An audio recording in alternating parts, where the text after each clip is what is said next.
Sveikinamės iš Matuza Tactical miško studijos. Ta proga pakalbėkime apie diržo komplektacijas ir diržo reguliavimą. Karo diržą galite įsigyti pilną komplektą, tai į komplektą įeina pagrindinė diržo dalis, vidinis diržas ir žemo profilio petnešas. Karo diržą siūlome dviejų dydžių, yra M dydis ir yra L. Maksimaliai suveržus vidinį diržą, M dydžio karo diržas tiks tiems, kurių klubo apimtis yra 94 cm, o maksimaliai atpalaidavus jisai tiks netgi iki 1,38 cm. L dydžio diržo vidinė diržo dalis, smolė, yra 91 cm ilgio, o vidinis diržas reguliuojasi nuo metro iki 1,45 cm. Karo diržą galima įsigyti ne tik be petnešų, bet ir be vidinio diržo. Ir jeigu turite jums patogų 5 cm arba netgi 55 mm pločio diržą, jį puikiausiai galite įsiverti į karo diržo šitą rankovę ir taip panaudoti šitą diržą. Taip pat atskirai galite įsigyti ir karo diržo petnešas. Ir jeigu jas komplektuojat su petnešų kilpomis, tai šias petnešas galite montuoti ant siauruko arba bet kokio taktinio diržo. Įsigijus karo diržą, jo dydžio reguliavimą reiktų pradėti nuo vidinio diržo. Tai pats diržas turėtų stovėti jums patogioj vietoje ant klubų. Ir išvėrus iš šitų šoninių reguliatorių diržų galus, tiesiog reikėtų paimti už galų ir susiveržti taip, kaip jums būtų patogu ir kad nebeveržtų ir jaustumėt, kad gerai laikosi. Tie galai geriausia, kad išliktų vienodo ilgio. Tai dabar aš dar truputuką noriu paveržti. Paveržiu. Ir turint gerą vidinio diržo ilgį, jo galus reikia tiesiog perverti per šituos reguliatorius, kad jie neatsipalaiduotų. Tiek iš vienos, tiek iš kitos pusės. Nusipirkę karo diržą jį gaunate iš karto su sumontuotom petnešom, bet tik kad galėtume normaliai susiriuoti, reikia žinoti, kaip jas montuoti. Tai pradedam nuo galinės dalies. Tai galinė dalis yra tiesiog paprasti dirželiai su užvertu reguliatorium.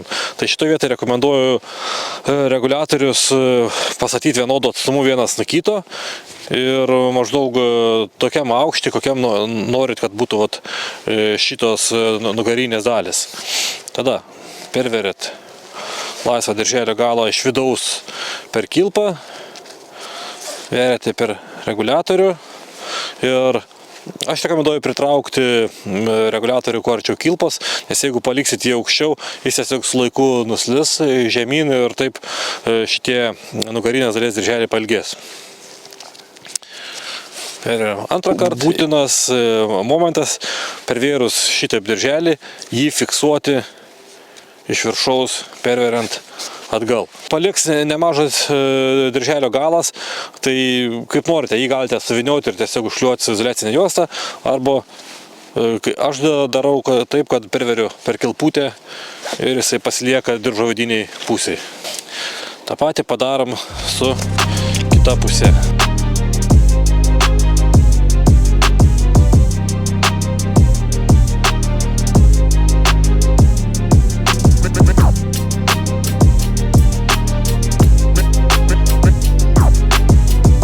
Su priekinė dalim yra šiek tiek viskas paprasčiau, tai pažiūrėkit, kad niekas nebūtų susisukęs, susigarankščiavę. Ir atklijavus kontaktinį juostą atlipdykit dirželio fiksatorių ir dirželį iš vidinės pusės perverkit per kilpą. Tada perverkit iš vidaus, iš apačios per reguliatoriaus tą vidinę ertmę ir atgal perverkit per išorinę. Tai tokiu būdu pakėlus reguliatoriaus snapelį diržo bus galima atpalaiduoti, patraukus iš dirželio galo, diržą bus galima suverti. Nepameskit fiksatoriaus, jo dabar dar nereikia fiksuoti ant dirželio galo, tą padarysit, kai pabaigsit susireguliuoti petnešų ilgį. Ta patį padarau su kitos pusės petnešą. Pažiūriu, kad būtų viskas tiesiai.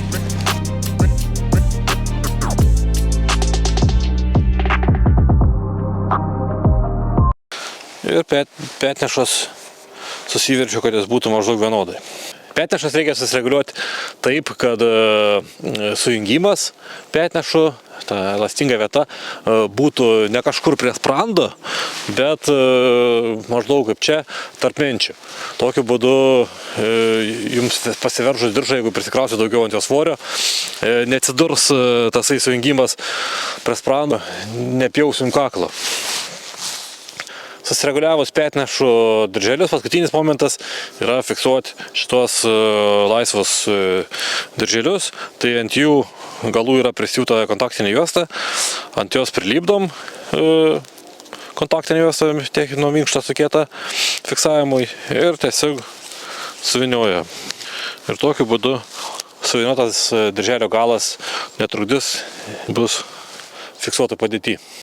Reguliuojant petnešas, nepamirškite ir krūtinės dirželio. Jeigu jums jo nereikia, jūs jį galite išsiverti ir nusiimti nuo petnešų, bet jeigu naudosit, tai tikrai jums nebus patogu, jeigu jis bus aukštai ir jūs galite smaugti. Tai dirželis ant petnešų slankėje, galite jo aukštį pasireguliuoti. Na ir tiek, kiek reikia, galite pasireguliuoti suveržimą, kad petnešos nesmuktų nuo pečių. Renkantis karo diržą, atsižiūrėkite ir vidinės dalies ilgį. Greičiausiai diržo priekyje montuosite dėtųjų dėklus ir jeigu vidinė dalis jums bus per daug ilga, dėtųjų dėklą atsidurs labiau priekyje ir kiekvieną kartą lenkiantis jie remsis jums iš šlaunies. Taip, po pratybų jūs kaip minimum turėsite ant šlaunų mėlynės ir tos vietos bus skausmingas. Jeigu kils klausimų, kaip įsirengti tinkamą dydžio karo diržą, kaip jį susireguliuoti, tai drąsiai mums rašykite, skambinkite. Na ir būtų gerai, jeigu komentaruose nurodytumėt, kokio kito kamufliažo karo diržo norėtumėte.